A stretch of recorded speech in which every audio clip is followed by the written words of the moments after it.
Hey, everybody. You can help us make Chris DeMakes a podcast even better by telling us a little bit about yourself. Go to surveymonkey.com/r/JDZ3HL7 for a quick listener survey. It only takes a couple minutes and it helps support our team. To show our appreciation, we're giving away 2 $50 gift cards to lucky participants every single month. Head to, go ahead and grab a pen, surveymonkey.com/r/JDZ3HL7 now for your chance to win. You have one new message. Translating. Disney and Pixar's Hoppers is now available on Disney+. You could say that again. Critics are calling it Pixar's funniest movie ever and a wildly entertaining ride. Blizzard Potato. It's certified fresh and verified hot. Now we party. This is incredible! Wow, I am clearing the rest of the day. Disney and Pixar's Hoppers, now available on Disney+. Rated PG. Hey everybody, today's guest is Shawna Potter, lead vocalist for the Baltimore, Maryland hardcore punk rock band, War on Women. Together we break down the writing, recording, and inspiration behind the brand new single, Messages Unsent, taken from their brand new 2026 album, Time Under Tension. Shawna mentioned that this is the first love song ever written for War on Women, and it's not about a romantic partner. No, this song is about Shawna's dog, Rosie. And I'll just leave it at that, because the story of how it all came together is so cool. Messages Unsent was recorded by Jay Robbins, but it was the band who really put this track together. It sounds amazing, and different than a lot of the band's previous output. Like, they are growing and evolving with their music, something I absolutely love. Guitarist Brooks Harlan composed the music here, and Shawna's lyrics, melodies, and vocal delivery drive it all home. So for all this, and a lot more talk about dogs, don't touch that dial. Hey, hey, have you heard? Chris DeMakes a podcast. Hey, hey, have you heard? Chris DeMakes a podcast. Hey, hey, have you heard? Chris DeMakes a podcast. Hey, hey, have you heard? Chris DeMakes a podcast. Shawna, how we doing? I'm okay. How are you? I'm good. I'm fantastic. I've known about War on Women for a hot second. My friend Jen Arkey, am I allowed to say her last name? Jen Vito from also plays in the band No More. I've known Jen since she was about 14 years old. Oh, wow. Yeah. Yeah. Well, I feel like half the country has known Jen since Yes. they were like they've been around the block. we both grew up in this small little sleepy Florida town, and then of course she migrated to where my band's from, Gainesville, and I still see her relatively often. So Jen, if you're listening, hello. And I actually I'm bringing her up because I texted her this morning because this track is so new. Shawna, the song we're going to talk about today, Messages Unsent. I couldn't find any info about where it was recorded or who produced it. Oh, well, okay. Also, just for the record, Jen's pronouns are they, them from now on. But this song was recorded in Baltimore at Magpie Cage Studio, which is Jay Robbins' studio. If any fans of Jay Robbins, if you know Jawbox or Burning Airlines, that's Jay. And then, define produce. I guess that, we kind of, produce it ourselves. Yeah. Okay. Because I believe your first full-length record was recorded by Jay. All of our albums have been recorded by Jay, Okay. actually. But this one, I would say, if anyone produced it, it's our guitar player, Brooks, who just put in a lot of effort after the actual tracking. Right. To shape the songs and stuff like that. So a lot of decisions. Well, I was very impressed. This recording is awesome. Oh, thank you. The production on this is really deep, and I wasn't sure, and a lot of times a band can evolve themselves, but I didn't know if you went outside, because I have heard your other stuff, and this is just my opinion. I think, at least what I've heard so far, I think that this is your strongest material. Oh, thank you. Yeah, I think, this time we went with Blasting Room for mastering, which obviously, puts a spin on it that would be different, otherwise. But yeah, we did a lot of that work ourselves. Most of the credit should go to Brooks Harlan. But I think also going with Blasting Room was a nice a nice difference, I guess, between this and the other albums to try something new. Okay. Well, the band released the debut EP, Improvised Weapons, in 2012. And was that produced by Jay as well? Yeah, He did do that too. Okay. It's been a long time. Again, he recorded it. He's recorded every album. Now, the exact mix of how much, like, honestly, Chris, the way you're talking about like producing, I'm just like, we're a punk band. We're not like hip hop or rap or pop. Like, I don't even like understand the like adding in producer element. I'm like, we're not Aerosmith. I don't know. Yeah, well, I'll tell you, this recording to me wasn't a band that just set up a couple mics and recorded a punk band. This sounds what I would call a producer, recorder, whatever. I think we're interchanging terms there, but I was just, I'm impressed with the sound. The first full length came out in 2015. Your second album, Capture the Flag, in 2018, and a third album, Wonderful Hell, in 2020. The new record is called Time Under Tension, and it came out this past May 8th. So tell me a little bit about Messages Unsent. This is our first love song. All my bands before War on Women, I sang, I wrote lyrics, and I played guitar. And definitely was just writing about my feelings and relationships and normal like indie rock kind of stuff. And so this is my only band I've ever been in that is like has a thesis, which is in the name of the band, that's political, that's like outside of myself. But I guess after doing it for so long, some personal shit had to sneak its way through. So this is kind of a love song, mostly about my dog, Rosie. About your dog. I love that. Yeah. I've known bands to write love songs that were about their dog, and it's almost disguised like it could be about another person. But there's nothing wrong about writing about your dog. They are a part of your family. Absolutely. And my dog is she's very special. She's literally laying down right next to me as I'm talking to you. But this is a new dog though. New isn't, I got her in late 2020. Okay. But she's reactive, which means that like, she ain't friendly. She is not friendly to strangers, dogs. She does not warm up to people. It takes like weeks of you living with me, for her to be like, okay, you're cool. I guess you're not going to murder my mom. And underneath all of that is just fear, right? She's just scared. She doesn't know what's going to happen. And so this song is kind of, basically life with her takes a little bit of extra effort to make sure that she's comfortable. And I'm just more aware of like what's going on and how to make sure that she's not like going to, tremble at the thunder that's happening outside. Do you take the dog on the road? Like what happens when you leave? Oh, no. Dog sitter. Okay. Dog sitter, but in my house. Like if I took her somewhere to be like boarded or something, like she shuts down like a full on trauma victim, like won't eat, stuff like that. So it's like my only goal with her is to just give her a nice, safe, quiet life in my home. And that's what I do. And so that is kind of different, I think, than caring for a dog that's just like, oh, I love life. I love everyone. I'll lick your face, like whatever. Like, I don't know. There's another element of like really hoping that she's okay and being concerned about her. Okay. So okay, let's get this straight real quick. So is the dog, this song was written about a dog dying, but she didn't die. No. Okay, no. good. It's kind of about me dying. Okay. And what if I'm gone? How would she be? Like, would she be okay? Right. But then you're like, well, but when you are going to die, and what do I do when that happens?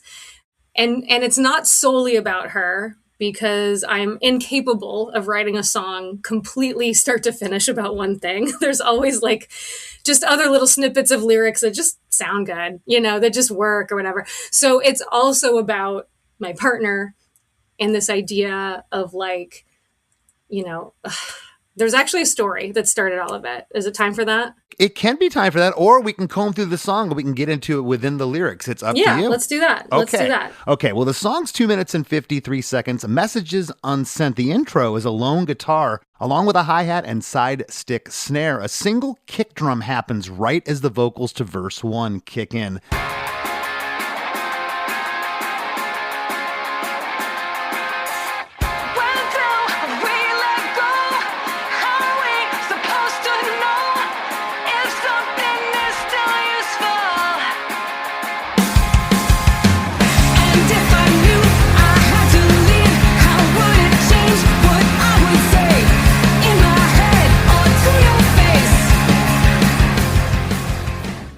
When do we let go? How are we supposed to know if something is still useful? And if I knew I had to leave, how would it change what I would say in my head or to your face? This is me imagining I'm on a plane and it's going down.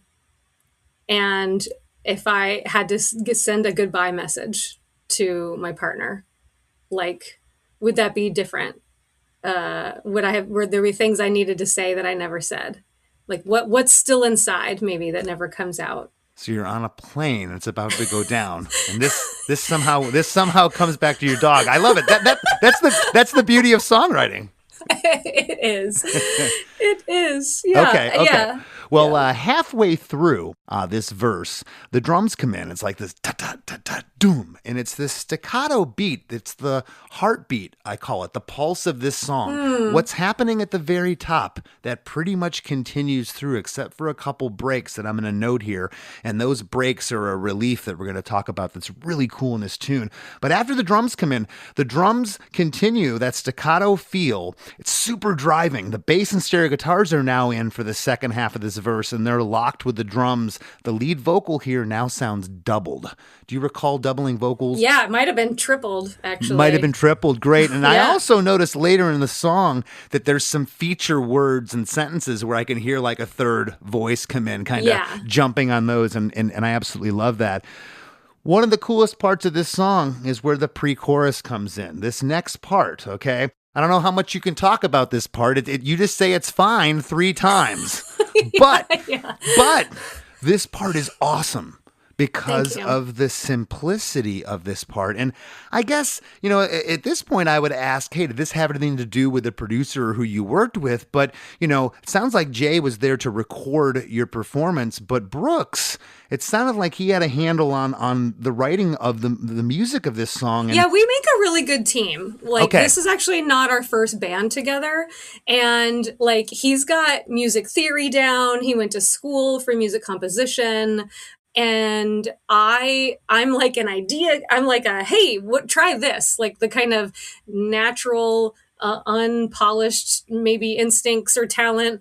And I'm like, hey, what about this blah? And he's like, oh, that's really great. We're going to tweak this one thing and then it's perfect, Yeah. So he's really good at being like my editor. And I'm just like, here's a bunch of ideas. And then he's like, ooh, let's shape this. And so, yeah, we work together really well. And I'm pretty sure I already had It's Fine. And then he was like, which harmony we should do. And then he said some numbers that I don't remember because I don't fucking know what they are. And then I was like, yeah, sure, I can hit that note.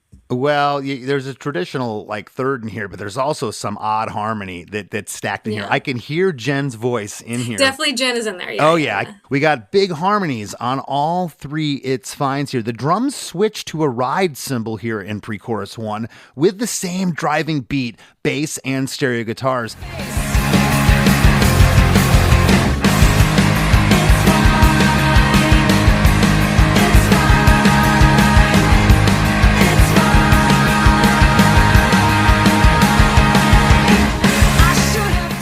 The harmonies here, they're panned left, center, and right. That one harmony's haunting. And this part, even though the drums are continuing, they go to the ride and it provides a little bit of relief before we come right back into verse 2. I should have kissed you even more all night and every fucking day. Don't let my death stand in your way. Verse 2, I should have kissed you even more all night and every fucking day. Don't let my death stand in your way. Yeah, that's for That's for both human and dog. Like what? Like I've wasted so much time. Like how dumb that I cared about the laundry or like doing the dishes or whatever, or watching TV at night when we should just be like hugging, kissing, like being together, staring at each other's eyes, for human and canine alike. Were you away from the dog when you wrote this, or was she 5 feet from you in your house? A lot of it I was away. But honestly, this song pulls from lyrics, like little tidbits and lines, one-liners that I'd written over like the course of like a couple years. And the story with it that prompted it all was this idea. Like I remember very clearly talking to my dad one day in my late 20s or maybe early 30s and saying, you know, all of a sudden when I get on an airplane, I'm kind of freaked out until we get in the air. Like I get a little scared, but I've been like riding on planes since I was like 12, like visiting family and stuff. Like why all of a sudden am I feeling like fear? And he said, 'cause you have something to lose now. And he was right. Like I was in love, and I was like, oh, I have a life and a person that I really love. And I don't want that to change. And now I'm worried. What if something happens? What if something happens to me, to them? And it really stuck with me. And then, so I feel like every single bit of lyric from this whole song kind of is like connected loosely to that idea. Okay, very cool. Well, verse 2. This Not is cool. I'm tired of being afraid on the plane. Yeah, you know what? I should probably say not cool, because I can relate to that. I have zero anxiety, fear of flying, but you know, when I leave, I get that melancholy, like I'm gonna miss my kids. I do feel that. It definitely tugs at your heartstrings, and Yeah. that feeling immediately goes away whenever I land somewhere and I get there and I'm cool, and then it creeps back in a couple days once the excitement wears off, right? Yeah. Verse 2, this is a half verse. The drums are back on the open hi-hat here, along with the bass and stereo guitars, and then we get into chorus number 1. I wish you love and happiness, just that you'll be fine. So lucky to find each other. I just wish we had more time.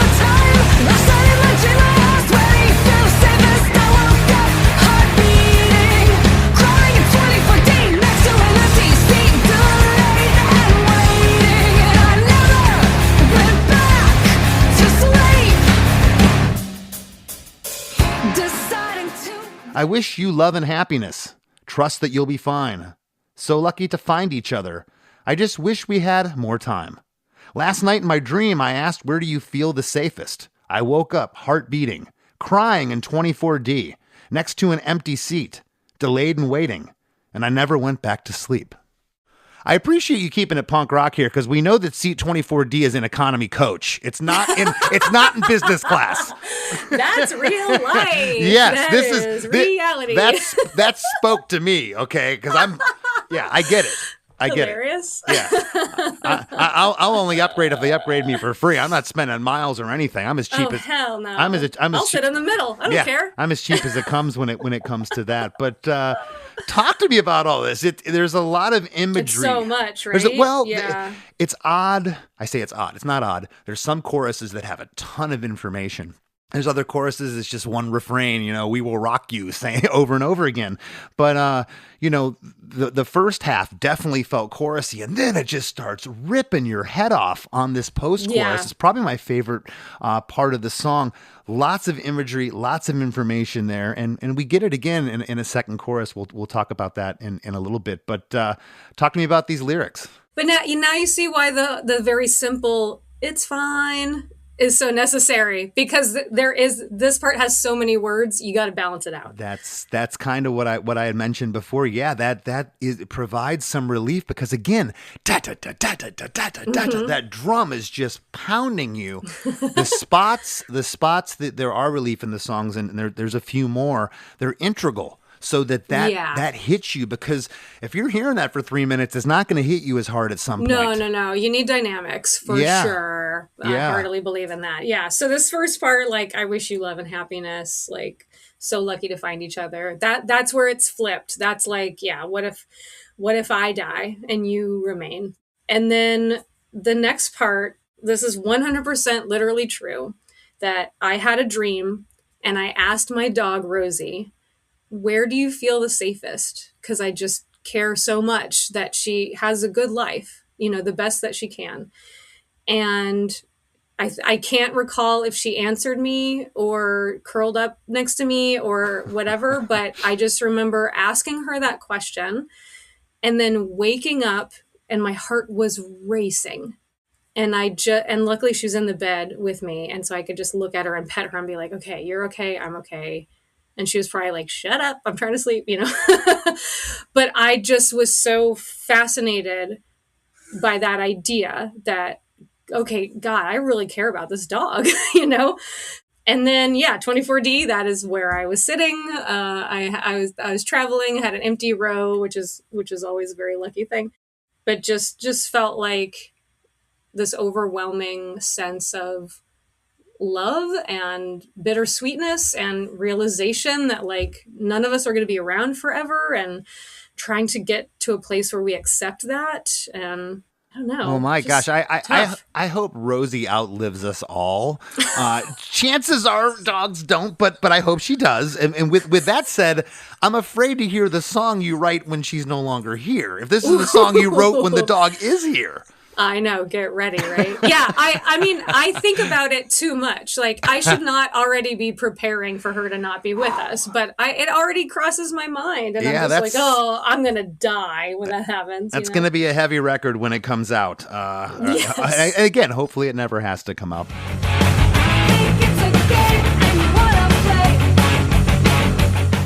Hey everybody, don't go anywhere. We got lots more coming up with Shawna Potter after a few words from our sponsors. Looking to elevate your music career?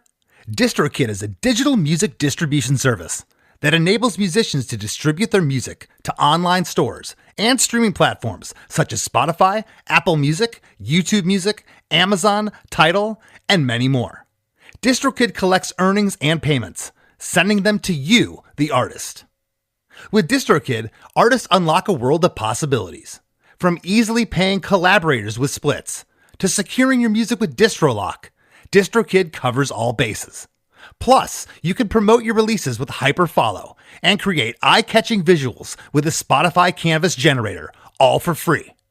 But that's not all. Introducing the DistroKid app, now available on iOS and Android.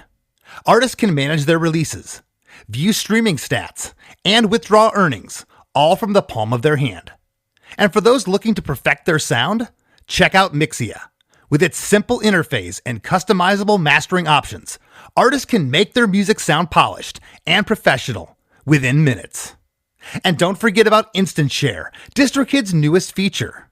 Share large files securely with collaborators, producers, and more, ensuring your music streams at the highest quality. Ready to take your music to the next level? Download the DistroKid app and explore their suite of tools today. Plus, listeners can enjoy 30% off their first year by visiting distrokid.com/VIP/DeMakes. That's distrokid.com/VIP/DeMakes. This episode is brought to you by State Farm. You know those friends who support your preference for podcasts over music on road trips? That's the energy State Farm brings to insurance. With over 19,000 local agents, they help you find the coverage that fits your needs, so you can spend less time worrying about insurance and more time enjoying the ride. Download the State Farm app or go online at statefarm.com. Like a good neighbor, State Farm is there. Study and play come together on a Windows 11 PC. And for a limited time, college students get the best of both worlds. Get the Unreal College Deal. Everything you need to study and play with select Windows 11 PCs. Eligible students get a year of Microsoft 365 Premium and a year of Xbox Game Pass Ultimate with a custom color Xbox wireless controller. Learn more at windows.com/student offer. While supplies last. Ends June 30th. Terms at aka.ms/collegepc. I wrote a little song to remind you, Choice Hotels get you more of the experiences you value. The Cambria Hotel's got it all. A rooftop bar, have a ball. Cocktails up here feel just right. Is Cambria amazing? All right. Bring a date, your team, or even your mom. Book direct at choicehotels.com. See you on the roof. Tomorrow morning is knocking. Stock your fridge now. How about a creamy mocha frappuccino drink? Or a sweet vanilla? Smooth caramel, maybe? Or a white chocolate mocha? Whichever you choose, delicious coffee awaits. Find Starbucks Frappuccino drinks wherever you buy your groceries. Do you hear that? Sounds like breakfast is ready. Because Quaker's coming in hot with morning nutrition. 100% whole grain oats and a good source of fiber to fuel the rhythm of your morning and kickstart your day. And that sounds absolutely delicious. Fuel to start whatever's next. Quaker, official sponsor of FIFA World Cup 26. Hey, I'm Chris Fafalius, producer of Chris DeMakes a Podcast, and also host of One Hit Thunder. Each week on the One Hit Thunder podcast, we take a look into a one-hit wonder band or artist to determine if they deserved more success or if they were lucky to even have a hit at all. We've covered When in Rome, Jaquan, Shanice, Yellow, Squirrel Nut Zippers, Jesus Jones, Positive K, Mazzy Star, and hundreds more. With new episodes every Wednesday and special guests from the worlds of music and comedy, we always have nonstop fun, and maybe, if we're lucky, we discover some new favorite music. So if you love great songs and you often find yourself asking, whatever happened to that band? Check out One Hit Thunder wherever you get your podcasts.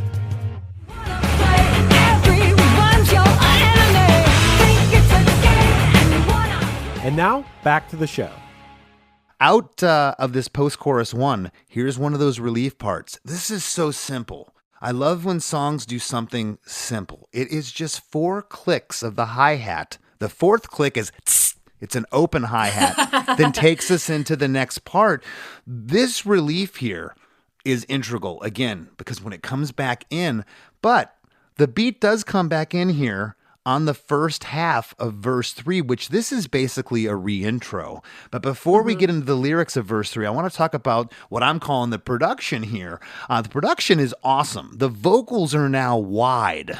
They were small at the top. The hi-hat stick snare combo here is really roomy and distant where it wasn't before. And the guitar now is not stereo imaged, it's panned off to the right. So this totally sucks the whole production back down for when you hit the second half of verse 3. Boom, it lifts again. That's awesome. It's really, really cool. Just choices, just making choices, seeing what works. It is, but I don't mean to correct you at all. I would go out on a limb here and say that you and Brooks, Brooks produced this. That's what I mean by. I would say that too. That's what I mean by producing, and it sounds really good.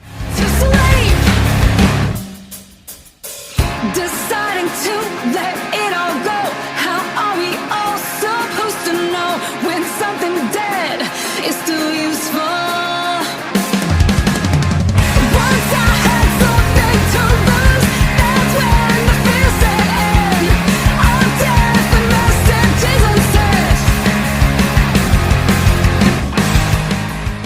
unsaid. Deciding to let it all go. How are we all supposed to know when something dead is still useful?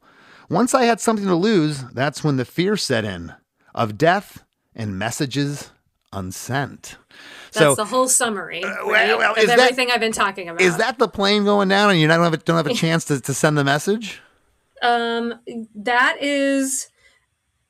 It's a mix. It's truly a mix. The first part, let it go, let go. What if we let go of the fear? My dog's gonna go. Just deal with it. Enjoy your time with her now, right? And when she does go, how do we know when something dead is still useful? How long do you hold on to that grief? When is it a beautiful thing? When is it keeping you down? When is it too heavy to bear? I don't know yet with her, right? And then once I had something to lose, that's when the fear set in. That's that conversation with my dad that I had of just realizing, I get a little anxiety until we take off now. And then it's not only of me dying, but me dying without maybe saying the things I wish I would have said. Okay. Now that I'm thinking about it, and I want to ask you, I'm going to volley the question to you first. Do you know any other songs that are about their dog dying, someone's dog dying?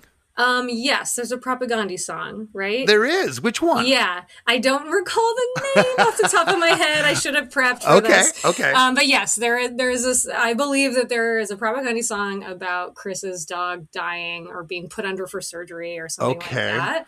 And then actually, Brooks used to be in a band back in the old days called Sandwich Is, and he actually had a song about a dog being put under. But yeah, other songs, I don't know. It's certainly not one that's kind of like a little poppy and a little like bright sounding like the song is, a little on the happier side. I know one. That's Tell kind me. of pop. It's Suicide Machines. They have a song called "Sometimes I Don't Mind." Do you know what to be doing? Well, I watch you sleep sometimes, and it feels like the first time, and you're always on my mind. Every day was like the first day, and I talk to you sometimes. And that song is about their old bass player Royce's dog, Chewy, who's no longer with us. But the other song is this really schmaltzy 70s ballad called Shannon. And it's about this guy's dog that drowned. Have you ever heard this song? Oh, no, I don't think so. Well, I'm sure Chris to now. I'm sure Chris is going to play a clip right now. Shannon is gone, I hope she's drifting out to sea. She always loved to swim away.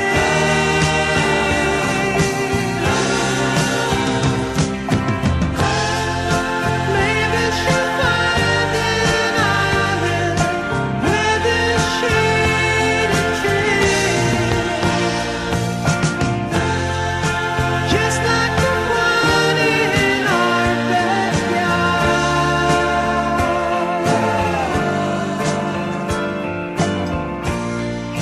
Just like the one in our backyard. It's seriously, the song is so 70s, it just reeks of 70s, just cheese, soft rock, but Fun. it gives me tears every time because I know what it's about. So go Right. check that out. I do like your song better. And out of the three, I think this song is You don't have to lie, Chris. You don't have to lie. You is can be the honest, most okay? is the most uplifting for a song about your dog not being here anymore. Right off the heels of verse 3, which again, I love the back half of verse 3 because the drums, the bass, and stereo guitars are all back in full hi-hat driving this part again. And this might have seemed like it was starting to get too long had everything stayed heavy there. I love how it goes the first half. It's like the reintro, but it's not because of the way that you guys produce it. It's so cool. Off of verse 3, we get right into pre-chorus 2 with another "It's Fine." It's fine. 3 times.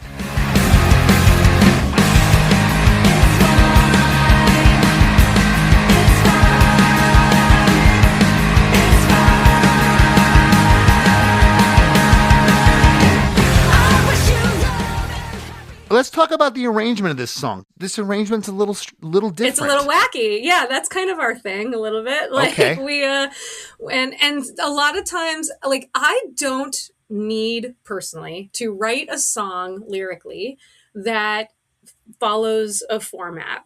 I love a linear song that like this goes to this, goes to this, goes to this. That's not really remembering or caring, time for a chorus or anything like that. So this is just how the song like moved and made sense to me. And all the time, Chris, all the time, Brooks and I argue about which part is the chorus or the pre-chorus or the verse, like on so many songs, like not just this one, but I'm like, well, It's Fine as the chorus because it's just simpler and it sounds like it. And he's like, what are you talking about? No, it isn't. So I just don't care though. I'm just Well, and it's I think it's good to sometimes not care. I wish I could not care sometimes. I've talked about it a lot where, you start to learn too much and it's good to not. It's good to, kind of be primitive in your songwriting, which leads me to my next thing I wanted to ask you. Do you have kind of carte blanche with your lyrics of writing, or does Brooks or anybody else say, hey, I think this could be stronger, or we should flip these verses, or what you come in with is that pretty much, your vision of what the lyrics should be? I mean, since like lyrics are my job and music is not, then obviously it's my domain. And so I usually have a lot like, and it's 99% there. But every now and again, there's some song where I'm just like, hey, everybody, I'm struggling. Who's got something? But I honestly like to work it as much as I can. If a song's giving me trouble, I like to work as much as I can as a writing exercise. Like, even if I'm doing like multiple versions and starting over, like, I want to be able to do that myself because that's my job, right? Sure.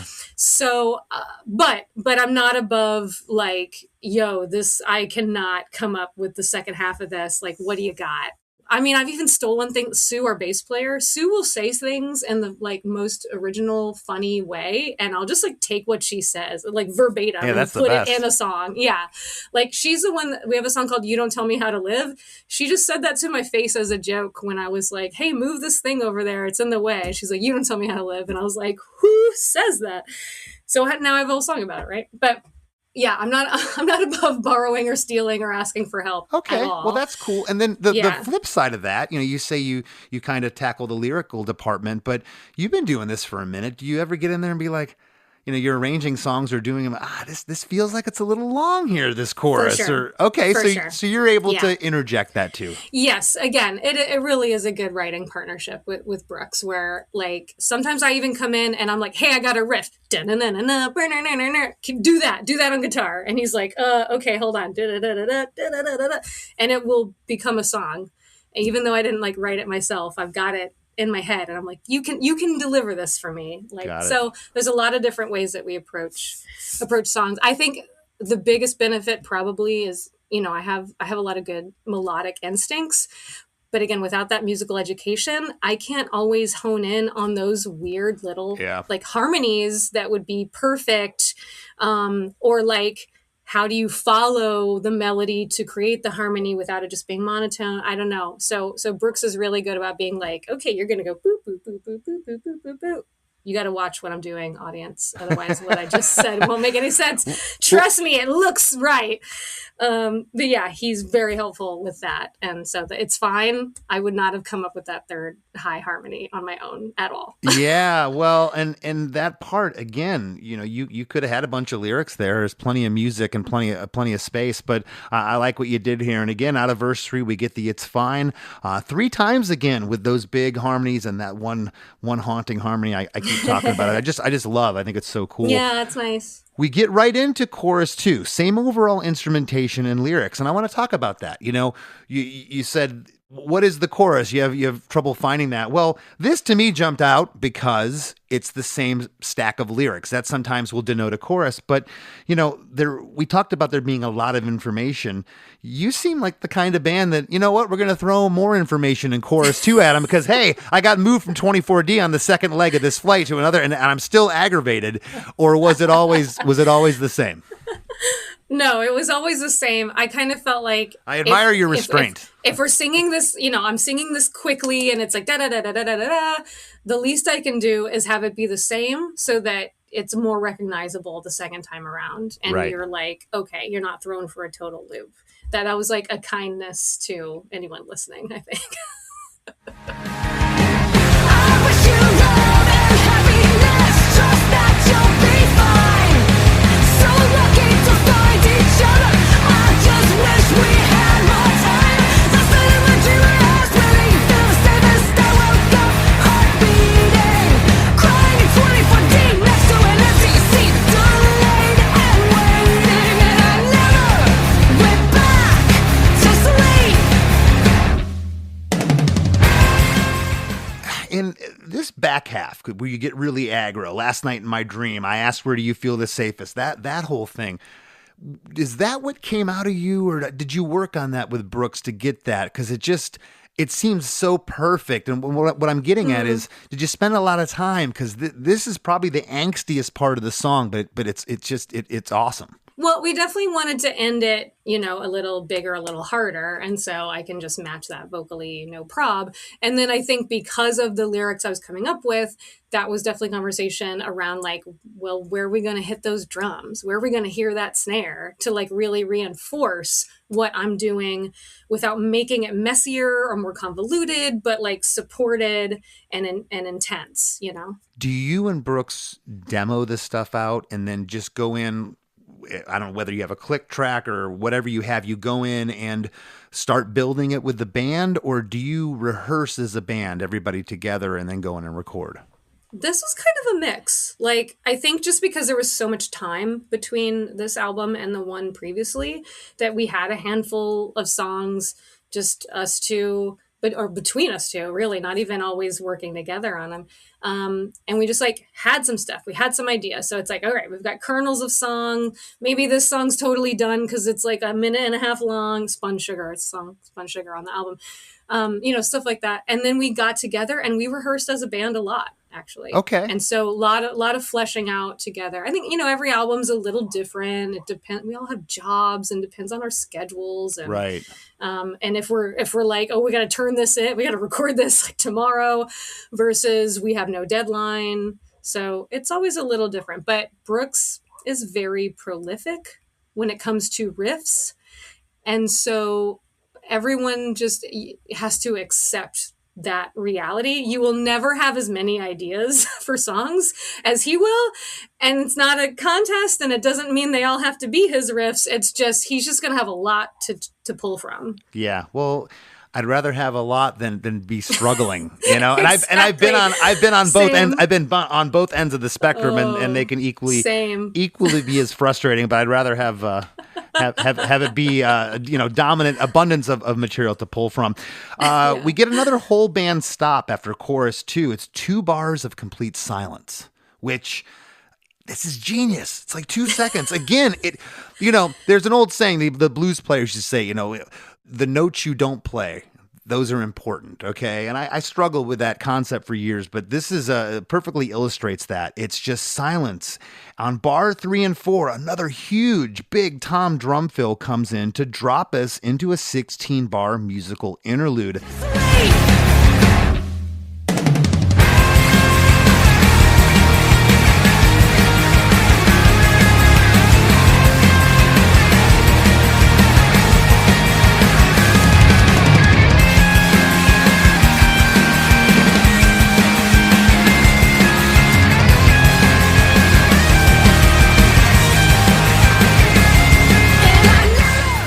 We get a tambourine finally. The tambourine comes in. Phew. Yeah. Now, I guess that wasn't a producer's call. I don't know who made it, but it was a right call. I'm a sucker for a tambourine. It sounds great here. This is over the chorus progression. The first 8 bars, we get a guitar wailing. This guitar sounds like it's crying. It's a sad song. Well, right. You know? But I didn't put 2 and 2 together really until you started telling me about your dog, etc. But the first 8 bars, the first half of this musical interlude solo sounds like it's wailing. And then it branches off to a more notey riffing for the second half. So catchy, that second half. Who played that part? That's Brooks. That's okay. It is awesome, but it's all about balance, right? Like we just gave you a lot of da da da da da da da da. Let's take an ear break. Let's have a nice smooth entry into the solo. Like it keeps your attention instead of wearing your ears down, which we're not fans of. Was there ever a discussion after this of going back to another chorus? No, there wasn't. No, okay. No. It felt right. It felt right. Yeah, I think it would have felt weird going into another chorus, but certainly this would be the spot after the musical interlude you pick back up. But you all went to a tag, and this part's perfect because you get the lyric again.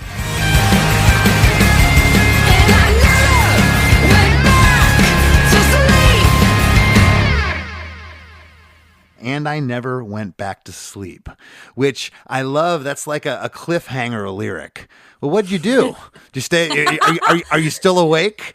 I'm still awake. I'm on that plane. I'm like a little teary-eyed. I'm missing my dog, even though she's still alive. That's what's happening, and I can't wait to get home. That's basically what's going on. When you after you say sleep, the whole band ends, and these delayed guitars panned left and right bounce around for a few seconds, and that's the end. That's fun. I love that sound. Yeah, that's fun. That's the end of the song. Couple questions before we break. What'd your dog think? What did Rosie think of it when she heard it? Was it just another song, or was there any other emotion from her? I recorded a lot of the vocals in my basement. Yeah. And like screaming, like I'm yelling, I'm screaming, I'm singing really loudly for this record, right? And she was just on my feet, down right below me, sleeping, could not care less that I'm yelling at the top of my lungs. So she must have liked it in some regard, in some way. She was like totally fine with it. But this song, compared to the others, she's like, I don't give a shit. Where's the food? Where's the food? Okay, fair enough. I didn't know if Rosie had an opinion because this song was about her. Have you played it live yet? Has the band played it live? Yes. Yeah. And it felt like it's so mid-tempo compared to other songs of ours that I was like, what do I do? Mm-hmm. Like, I've played guitar in bands. Like when you have this thing in your hands, you're busy, you're doing stuff, you're moving, it's great. But I don't have anything, and I'm just moving to the music, dancing like a weirdo. And I was like, this is pretty slow. What do I do? And it took me a while to figure something out where I didn't feel like a total fucking idiot. I might still look like an idiot, and that's fine. I just don't want to feel like one. So there's a lot more like standing, like a stance, and like singing, pointing. Shawna, I got to tell you something. I've never said this out loud. I'm gonna tell everybody right now on the record. What's the word I'm looking for here? I'm honored sometimes. You be out on the road and your friends or someone's like, dude, you got to get up and sing the verse of this song. I hate it because I don't have a guitar. You want to talk about petrified? Okay, I got to go slam 6 beers before I'm going to do this. And they're like, what are you talking about, man? You just played to 10,000 people over there. I'm like, it's different. That guitar is armor. That is a piece of armor. It separates you from the crowd. And like, that was a concern of mine when starting this band. And I put my guitar down and I was just a front person for the first time in my life. I was like, oh, this is like, I got to get over this. Whatever this feeling is, like, this is intense. And it was very weird. And I just decided, what if I was a person that didn't care? And so I acted like a person that didn't care. And guess what? The next thing you know, there you go. I just stopped caring. Well, I mentioned at the top that Messages Unsent is the 3rd track out of 11 on the album. Go back to when you're listening to the mixes back for the first time. Where did this song sit with you and the band compared to the other tracks? It's very unique, but I think there's a few songs on this album that stick out and are kind of unique. This is a little bit more, we still have some thrashy, bratty, punk, metal stuff. That's all in there. It's still War on Women, but there's some more like rock, just like general umbrella of rock and roll is in there. Not rock and roll. That makes it sound like it's Aerosmith or something, but it's more rock, period. Well, and don't take this the wrong way. I love when bands branch out, because I know that there's probably listeners of War on Women that think, okay, I heard what they have done in the past. You said it, bratty and snotty. But a lot of times a song like this could influence a listener to go back and listen to your back catalog when they never may have gotten into it before. So I think that you all took maybe a chance here. This song's a little left of center from what you've done, but I absolutely love it. I was completely floored when I heard the production and everything. Not to say that I didn't like your other stuff, but I was convinced. I'm like, wow, they stepped the game up here. Maybe they went and worked with somebody, and that's not to say you can't do it yourselves, but I didn't know. we just took more time, and we went with Blasting Room for mastering, and that made a big difference. And trust me, like, you're asking me, what was it like listening to the mixes for the first time? I listened to the mixes, quote unquote, for the first time like 7 different times. There was like 7 to 10 different avenues and approaches to like, how do we want this album to sound? And so that's another reason the album took so long to get out, is we were trying to figure out, like, what do we want from this? What do we want this to sound like? And this is where we landed. So it's really nice to hear that maybe all that hard fucking work that we made Brooks do paid off. No, it's great. I've said this before. You know, you're damned if you do, you're damned if you don't. If you make the same record, they haven't changed. But if you make a different record, the band they're sold out, they've changed. So I don't think anyone's ever going to win that argument. But again, the record's out now. It's called Time Under Tension on Smart Punk Records. It came out again this past May 8th, so it's out now. And tell us before we break, what do you all have coming up for touring plans? Yeah, we're going to be going on tour with Sparta very soon, which is very exciting, in July. And then we'll be in Europe for most of August into September, playing some cool festivals and club dates and stuff like that. Are you at either Brack Rock or Punk Rock Holiday this year? Definitely Punk Rock Holiday. Okay. Hopefully at Brack Rock. I just kind of can't remember off the top of my head. All right. We're there for like a month, so it's like we're playing something. hopefully we Less Than Jake sees you. That would be cool. Let's high five in real life. I would love that. Yeah, we're playing both of those festivals this summer. So we're gonna break now. Anything else you want to let the listeners know before we sign off? Go to a show, buy a t-shirt, buy vinyl in person. If you stream music, maybe buy it on Bandcamp also. And I want to high five everyone listening. So come to a show so we can high five. Perfect. And if your dog is still alive or dead, write a song about it right now. Immortalize your dog.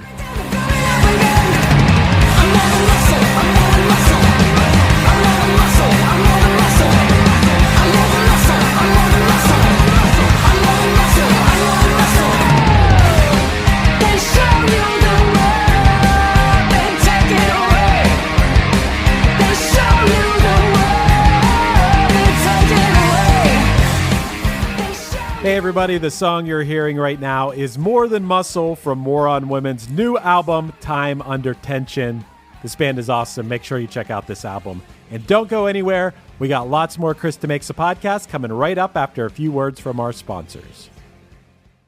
You thought this was your Run Club era. Turns out, it was more of a thinking about Run Club era. The good news? Someone's marathon training is about to start. Sell your workout gear on Depop. Just snap a few photos, and we'll take care of the rest. They get their race day fit, and you get a payout for trying. Someone on Depop wants what you've got. Start selling now. Depop, where taste recognizes taste. Chronic migraine, 15 or more headache days a month, each lasting 4 hours or more, can make me feel like a spectator in my own life. Botox, onabotulinum toxin A, prevents headaches in adults with chronic migraine. It's not for those with 14 or fewer headache days a month. It's the #1 prescribed branded chronic migraine preventive treatment. Prescription Botox is injected by your doctor. Effects of Botox may spread hours to weeks after injection, causing serious symptoms. Alert your doctor right away, as difficulty swallowing, speaking, breathing, eye problems, or muscle weakness can be signs of a life-threatening condition. Patients with these conditions before injection are at highest risk. Side effects may include allergic reactions, neck and injection site pain, fatigue, and headache. Allergic reactions can include rash, welts, asthma symptoms, and dizziness. Don't receive Botox if there's a skin infection. Tell your doctor your medical history, muscle or nerve conditions, including ALS, Lou Gehrig's disease, myasthenia gravis, or Lambert-Eaton syndrome, and medications, including botulinum toxins, as these may increase the risk of serious side effects. Why wait? Ask your doctor, visit BotoxChronicMigraine.com, or call 1-800-44-BOTOX to learn more. Get business done with the new American Express Graphite Business Cash Unlimited card. With unlimited 2% cash back on all eligible purchases, unlimited 5% cash back on flights and prepaid hotels booked through American Express Travel Online, and a flexible spending capacity that can grow with your business, you'll have the confidence to keep building. Apply today and earn a welcome offer of $1,500 cash back after you spend $50,000 in qualifying purchases on your new card within the first 6 months of card membership. Terms apply. Learn more at go.amex/graphite. This summer, FanDuel is the best place to bet on goals. Including equalizers? Volleys? Yep. Headers? Every goal is worth more on FanDuel. So, let there be goals. New customers get $350 in bonus bets guaranteed when you bet $5 for 7 days. 21 plus in present and select states. First online real money wager only. Minimum $5 wager required for 7 consecutive days. $5 first deposit required. Bonus issued as non-withdrawable bonus bets, which expire 7 days after receipt. Restrictions apply. See full terms at FanDuel.com/sportsbook. Gambling problem? Call 1-800-GAMBLER or 1-800-MY-RESET. The Colonel's cooked up a new $10 bucket of the day just for you. Monday, 24 nuggets for $10. Tuesday, 8-piece fried chicken for $10. Wednesday, 10 wings for $10. Thursday, 8 tenders for $10. Friday, 24 nuggets for... Ooh, you guessed it, didn't you? $10. The $10 bucket of the day deal. Every weekday, only at KFC. It's finger-licking good. Prices and participation vary while supplies last. Not available on third-party ordering platforms. Tax extra. There's a part of me that everyone sees. I'm Howie Mandel, the comedian. Apparently, I know what funny is. Funny bought me a house, but I also know what isn't funny. OCD.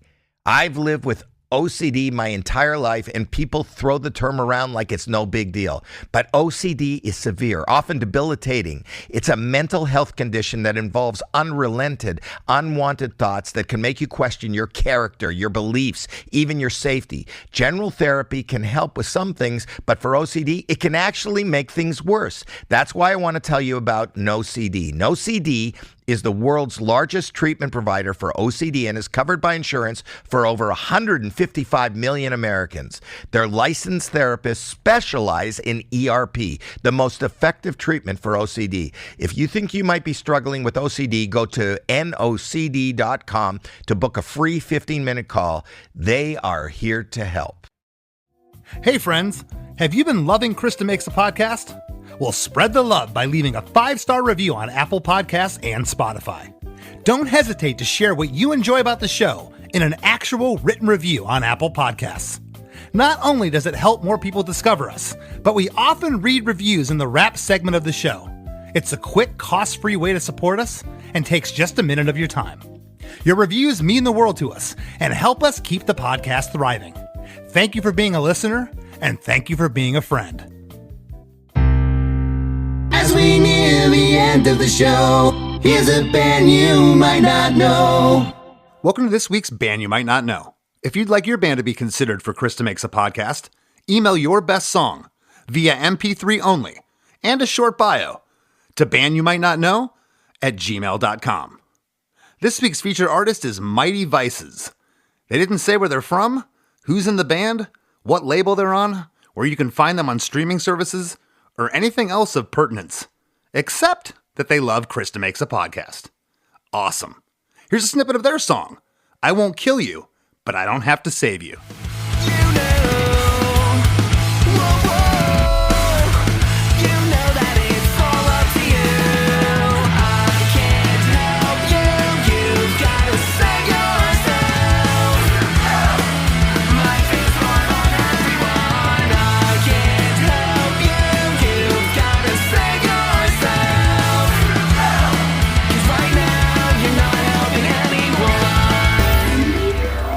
The Wrap with Chris and Chris.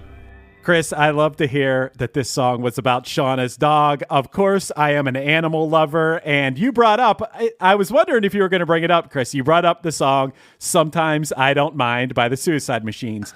Now, Chris, there's another song, an amazing song by a past guest on our show. The Used has a song called All That I've Got. It's from their second album. Dude. Yeah, that was a single. Yeah, that's about his dog dying.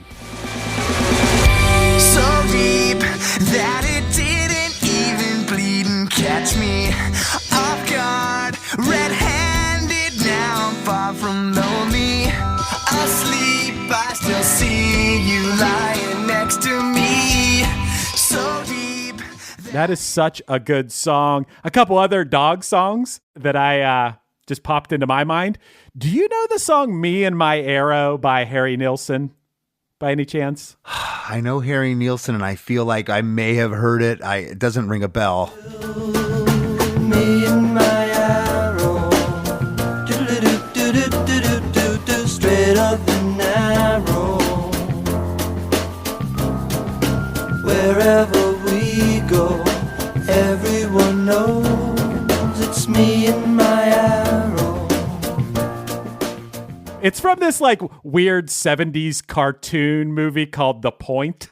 I don't know if you ever saw The Point. Okay. And it's a great song about a dog. And the Beatles on the White Album have the song Martha, My Dear, which was written by Paul McCartney about his old English sheepdog. So, I mean, Shawna's in good company. War on Women are in good company and writing a cool song about a dog. And have you heard of that song? I'm blanking on the artist. It was a solo Shannon. man. The song Shannon? I only know about it from you and I doing after parties. You told me about it. I don't know if it was like... I think we might have done an episode about like sad songs and like traded songs with each other, and I think that's probably what it was, Yeah. maybe on one of our after parties. But that song is the first time I heard it, I'm like, this is the worst thing I ever heard in my life. Then I found out it was about his dog, and I'm not kidding you. If I hear the song, my eyes will tear up, and you'd probably punch me in the face if you saw me tearing up to that song. But anyways, moving on. Yeah, dude, it's funny. I know a couple of dogs. There's a couple of dogs that are dogs in my life that are like Shawna's dog. Maybe just like kind of nervous and sometimes intimidating. But luckily, both these dogs that come to mind are dogs that I have a good relationship with. So I want to give a shout out to Mavis and Tiffy if they're out there listening. And Chris, you have a dog. You're a dog lover, right? Yeah, and I definitely, identified with what she was saying about getting on that plane. To this day, I don't know what it is. I get a just somber feeling when I'm about to take off. Not like going from, here to Detroit or something, but it's like if I'm going overseas or Australia, just being in that tube and just as soon as I land somewhere, I'm fine. But just like I feel guilty about leaving my dog, my kids, So I could relate from that. But I thought for certain when she was talking about it that the dog was dead. But she's writing about this as if the dog, either she's not going to be there or the dog is. So it's a pretty cool inspiration for the lyrics. Yeah, it's definitely a different perspective. And I agree with you, Chris. Look, I'll fly, no problem, but I hate it. I can't believe there's people out there that are like, Stuart, people that work as like always flying pilots and whatever. I can't believe that someone wants to always be flying. Like, I can't imagine that. And I also thought it was pretty funny, Chris, that you picked up on the 24D thing. I didn't know what that meant. I guess if I would have thought about it for 2 seconds, I would have thought of what that meant. But I like that you not only knew that it was referring to a plane seat, but also a cheaper plane seat. Yeah. She stuck back in coach, having a moment about the dog. And listen, that's another part about traveling that's tough. As you know, if you can't lay down, you're cramped in some middle seat flying to Australia. I've done it. It sucks. So, but yeah, I picked up on the 24D. Yeah, and it sounds like Shawna and Brooks have a good songwriting relationship where each person knows their strength. And I think it's really cool that Shawna can communicate what she's envisioning with the song to Brooks, who, I mean, in her own words, it sounds like she's saying that Brooks is like more musically knowledgeable than her, and she's more like the lyricist and top line melody person maybe. But it's cool that she can communicate or like sing a guitar part. Like, you know what I mean? And they have that sort of understanding. That's a cool thing to have with your songwriting partner. Yeah, she found a songwriting partner that works, and vice versa. And every band needs that, and it sounds like, they're kind of the ones steering the ship here. But yeah, I kind of had to press a little bit about the producer thing, because we were kind of on opposite sides of the spectrum there. And a producer certainly can be a 4-letter word, especially to younger bands that maybe haven't done, producer, are going to change your sound, you're going to mess things up. But I was impressed with the production here. I really was, because I've heard other War on Women stuff, and she had mentioned they went to Blasting Room to master, and mastering is certainly an integral and important part. But mastered or not, this recording, the production, the way that it's laid out it's really good. It sounds like through the episode that, to me, at least what I heard coming from her, it sounds like Brooks produced this. to be honest, because I have friends that recorded with Jay Robbins actually, and it does sound like he's more of like an engineer, maybe a person who knows his room, but kind of more of a hands-off, like not getting into the thick of things with the the actual songs. He comes from the school of Steve Albini. Sure. You know, I'm going to capture what this band sounds like, which I was, again, surprised that Jay, had I known that Jay recorded this, I wouldn't even ask the question like that. I would have known. I've been like, okay, then Brooks or somebody else is handling, you know, and production just doesn't, it's not, a producer doesn't just wear one hat. There's a lot of things that goes on with being a producer, as our listeners know. There's so many different types of producers. If you listen to Rick Rubin, who never touches anything, he's just this like, I don't know, guru in the room or something who comes up with these like big ideas for the way it should sound. Two people who get down there and have like a tape measure for how far away the microphone should be from the speaker or whatever. Like you have all different, like that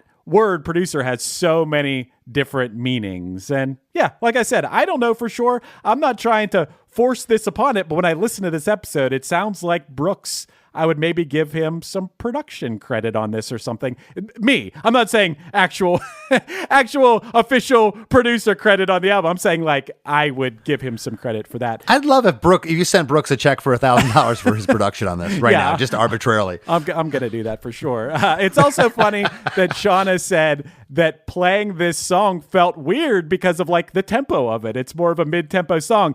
I've experienced that before where it's like just a different tempo and just doesn't work for the way my body is used to moving when I play songs. Have you ever had like weird tempo songs in your set, Chris, that feel a little awkward? I mean, you know, Less Than Jake doesn't have too many left of center songs. Ours are all pretty much up tempo stuff. But sure, we've talked about this on the show. We're so stoked to play this new song, and we get out there and it just lays dead. And you're like, what happened? You know, and sometimes the audience has to know the song, and sometimes you have to believe in the song. You have to be like, you know what? They don't get it, but we do, and we're gonna play it every show for the rest of our career. And we've done that with some stuff, you know. Yeah, well, Chris, I'll tell you what I experience all the time is when you're making a set list, you know, in Punchline, we have like a lot of different tempos of songs. But if you put a song that's like mid-tempo after a fast one, it feels like twice as slow. You feel like you're like crawling, and it might sound great to the audience, but to you who has the adrenaline pumping,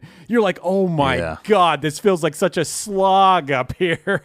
And, you know, we play to a click. I know in Less Than Jake you don't, but I know in the old days that mid-tempo song, all of a sudden it's gone from mid-tempo. Now it's like 10 BPM faster because we're just going off of feel. And I don't know. It's also funny, Chris, you mentioned same thing. Anyone who plays an instrument and isn't a standalone singer, when you're thrown into that situation of being a standalone singer, be it, oh, I'm going to come out and sing this verse with this band we're touring with or whatever. What a weird situation to not have your armor in front of you. I always use the analogy. It's like getting pantsed at the class play. No fun, man. You don't have your armor in front of you. Yeah, not all of us are Freddie Mercury. Some of us need to hide behind that instrument or something. But Chris, I had a lot of fun listening to, and I'm sure editing this episode. This was great.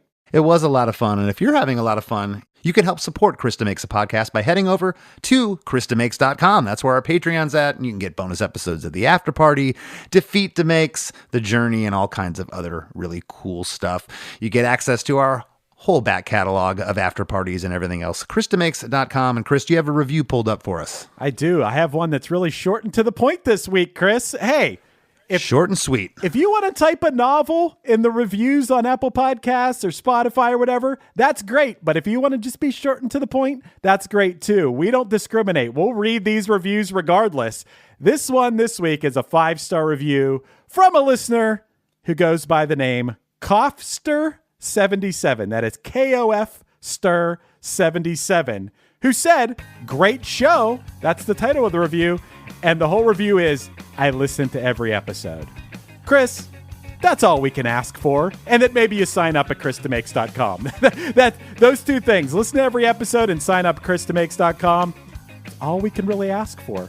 ChrisDeMakes.com is where you can go to support the show. I know we really pound that home. I usually put an ad halfway through the episode or whatever, but it is the way that we can keep making this show. And Chris, you talked about that back catalog of After Party episodes. You know, we're like pushing 300 episodes of the After Party as well. I know. Yep. Yeah, well, I'm going to push it again. If you're bored, you know where to go, KristaMakes.com. And want to thank this week's guest. This is a lot of fun. I always enjoy talking about dogs, no matter the situation. Want to thank Shawna Potter for sitting in with us, and we'll catch you next week. Hey, friends, Krista Makes here. If you love Krista Makes a Podcast and you'd like to help us continue bringing you great episodes each week, please take a minute to check out KristaMakes.com. That's where you'll find our Patreon. Our Patreon supporters get instant access to hundreds of episodes of The After Party, our weekly bonus episode that people have raved to us about for years. You can also get ad-free, early releases of each week's episode of Krista Makes a Podcast, as well as unedited video versions of the show. Even if you're not sure if you want to sign up, you can go to KristaMakes.com and sign up for a free account. We'll throw you a free preview episode here and there. We can't thank you enough for all the support. And if you have a few extra bucks and you want to help us keep the lights on, our Patreon is the way to do it. Head to KristaMakes.com to learn more. Ryan Reynolds here from Mint Mobile with a message for everyone paying big wireless way too much. Please, for the love of everything good in this world, stop. With Mint, you can get premium wireless for just $15 a month. Of course, if you enjoy overpaying, no judgments, but that's weird. Okay, one judgment. Anyway, give it a try at mintmobile.com/switch. Upfront payment of $45 for 3-month plan, equivalent to $15 per month required. Intro rate first 3 months only, then full price plan options available. Taxes and fees extra. See full terms at mintmobile.com. Are you one of those media strategy people clicking through slides, scrolling spreadsheets? Yes? Good. This is for you. Because on Spotify, there's an audience that's different, locked in, loyal, invested. They're called fans. Fans don't just listen to music. They feel seen by it, like it belongs to them. So when your brand shows up on Spotify, that's who you're talking to. And you're right next to artists like me, Lizzo. So, are you ready to talk to fans? Spotify advertising. You're among fans.